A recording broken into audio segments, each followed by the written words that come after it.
سوال آیا ہے کہ کیا شیعہ خواتین بھی ماتم کرتی ہیں، اور اگر کرتی ہیں تو کیا ویسے ہی چھری اور اس طرح کی چیزوں سے ہوتا ہے، یا اس کے علاوہ کوئی اور طریقہ؟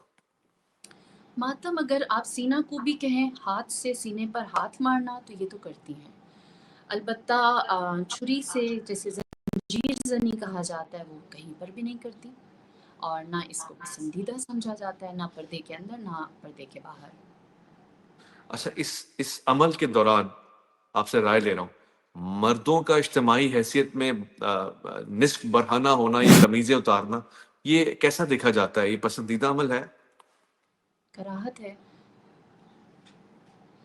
نہیں کیا جاتا، نہیں کیا جانا چاہیے. ہمارے ہاں رائج ہے، کرتے ہیں، تو اس کی آپ کہیں کہ مذمت بھی نہیں کی جا سکتی، کیونکہ اب یہ عزاداری کا کلچر ہے. اس کو نسبت جو ہے وہ خون امام حسین علیہ السلام سے، تقدس، مقدسات اور شعائر اہل البیت میں، شعائر عزاداری میں آ جاتے ہیں. تو پھر اس کی ہم مذمت یا پھر اس کی توبیخ نہیں کرتے، لیکن یہ کہ آپ کہیں، یہ حق رکھتے ہیں کہ آپ کہیں کہ میرے نزدیک یہ پسندیدہ نہیں ہے. میں اپنے بچوں کو نہیں سکھاتی یا انہیں انکریج نہیں کرتی.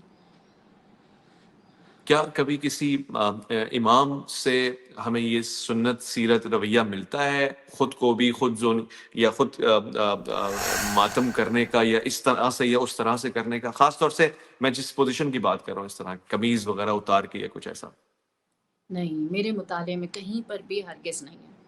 گریے کا بہتر. ملتا ہے، اشک بہانے کا ملتا ہے، سر پر خاک ڈالنے کا ملتا ہے، گریبان چاک کرنے کا ملتا ہے. یہ الفاظ ہیں روایات کے نا، کہ گریبان چاک تھے، سر پر خاک تھی. اب یہ وہ بھی استعارہ بھی ہو سکتا ہے اور لٹرل میننگ بھی اس کے ہو سکتے ہیں. لیکن جو آپ کہہ رہے ہیں کہ جس طرح ہمارے یہاں ماتم داری ہوتی ہے، جو عزاداری کا اس وقت کلچر ہے، جس طرح سے مرد حضرات کرتے ہیں، ویسے کہیں نہیں ہوتا.